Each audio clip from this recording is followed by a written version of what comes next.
I'm just a boy from Kansas out to save the world from chronic disease. And I truly mean that.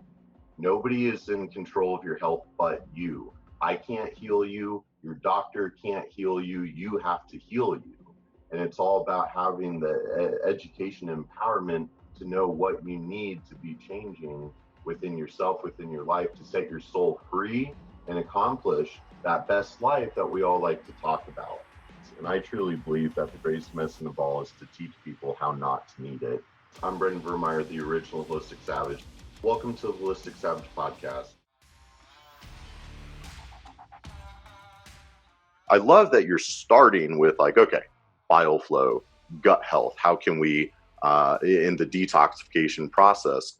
Now, with the carb adaptation versus fat adapted, I remember way back in the day, Mark Sisson had a beautiful article about fat adaptation, and that just blew my mind back then. And with metabolic testing or VO2 testing, we can look at the respiratory quotient, right? So we have 0.7 respiratory quotient, which theoretically is pure fat burning, versus a respiratory quotient of 1.0. Well, that's anaerobic threshold and sugar burning, right?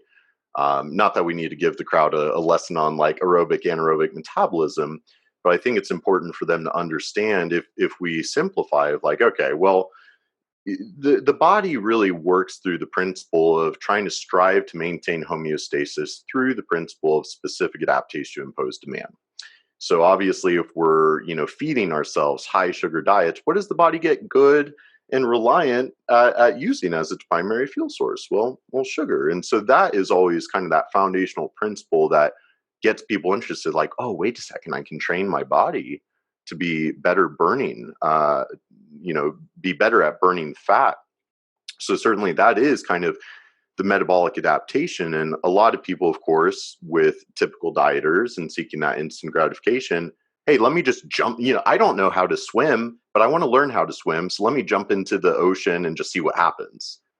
And that's what a lot of people are doing with keto, right? And so the keto flu that is going to occur, AKA you jumped in the ocean, you're starting to drown because you don't know how to swim.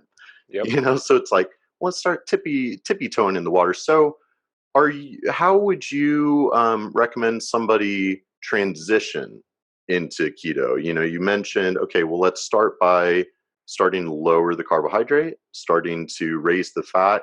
Do you feel like there's a certain time frame that there should be this transition, a week, a month, 2 months, or how would you explain and recommend that? Yeah, great question. I have a online program called the Keto Kamp Academy, and in the academy, I have a 28-day keto jumpstart. And I have a 4-pillar approach to the way I teach keto. The first pillar is the adapt pillar, the adaptation, fat adaptation, which takes 28 days. And that's where I have the structure of, okay, let's determine how many carbs you're having right now. Let's say it's 300. Well, this week, the next 7 days, I want you to drop that to 200 while you increase these specific sources of fats, bitter-rich foods, and protein with no snacking in between meals. And then we keep doing that until we get to the desired effect of 50 grams of carbohydrates or less per day, and eating until full, having those protein and fat foods that help satiate us. So it typically takes about 4 weeks to get that person the right way into ketosis so they don't feel like crap as they make that transition. I'm with you. I think it's important not to just jump off and figure out how to swim when it comes to keto. I like it in other components, maybe with business, but I know a lot of influencers, keto guys, they teach that. Just suck it up, get through that keto flu. I don't think it's necessary. I think there's a better approach to doing it. So once I get them into ketosis, which I verify with blood ketones, I got to tell people that all the time. I get people commenting, hey, I checked my urine strips, I checked my breath, and I'm not in ketosis. I've been doing keto for 6 months. I got to tell you that those are not as accurate as blood.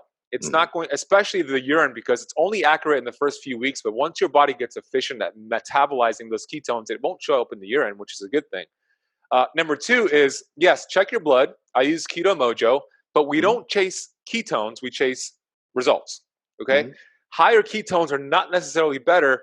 And as you know, that means your body is not metabolizing those ketones, which we don't like that. So I have found the sweet spot for me, and it's different for everybody, to be somewhere between 0.8 and 2.5.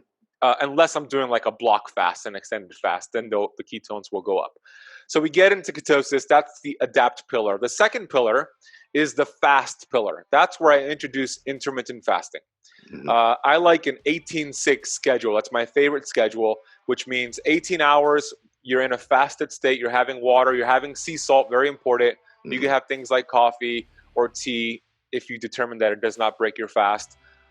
So 18 hours you're fasted, 6 hours you're feasting. That's an important word, feasting, eating until full, reminding the body that it's not starving.